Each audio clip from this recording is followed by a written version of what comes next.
the evolution or the transformation started with my son.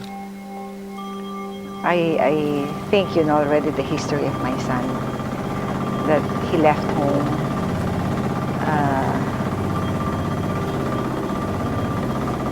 totally detached himself from family, from material things, from his career. There were many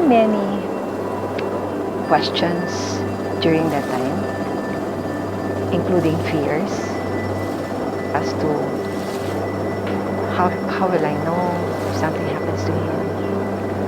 What was he doing? Where was he?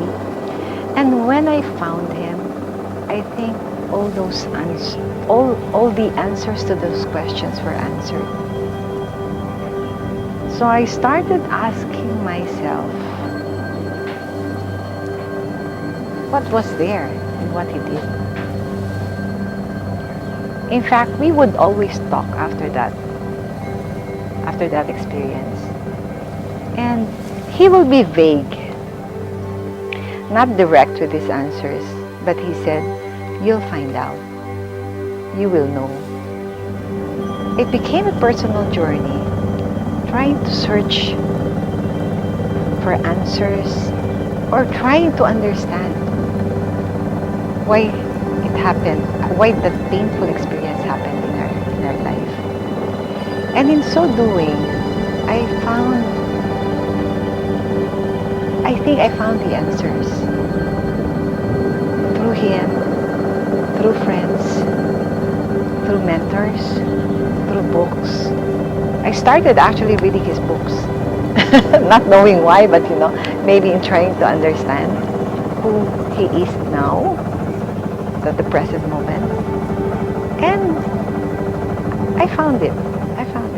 And sooner than later, I was on my spiritual journey, and I did understand where everything was coming from.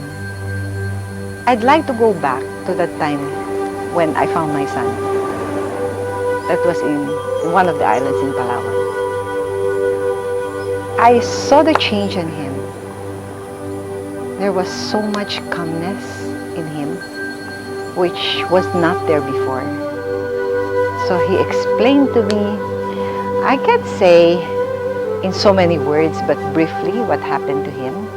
And he brought me to all the places where he had been. Remember, I was having all these fears before. So many fears of, your son leaving you, not knowing where he's gone, where he has been.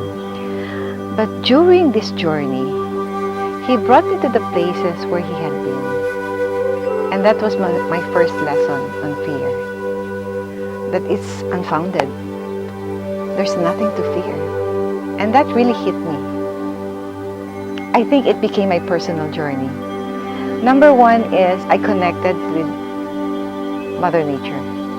It opened, I think, my mind, which was so mindset at the time. And it led me to seeking answers to many questions. Seeing him and asking yourself, how did he do it? How was he able to detach totally from everything?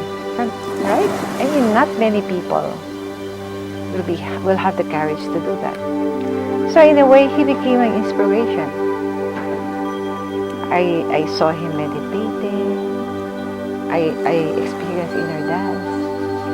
So once I remember I asked him, can you teach me how to meditate? And he said, you'll find it out yourself. And slowly, it came to me. I started to go inner, and I started finding myself. There is more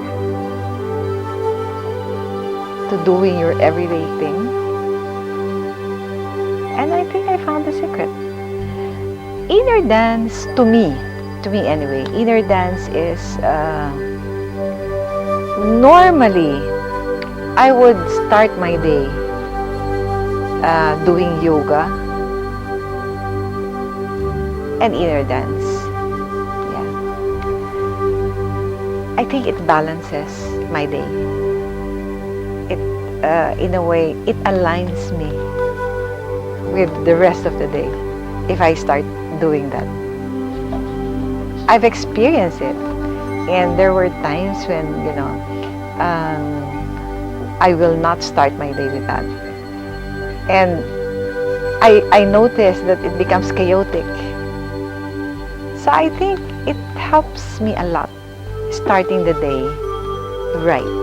It's a form of prayer. There's a silence, right? There's no disturbance.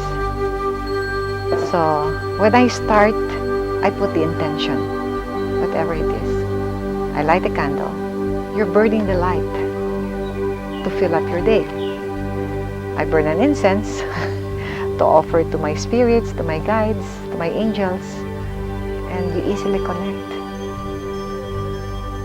And then at the end, whatever the intention is, I offer surrender to the universe, and I'm ready.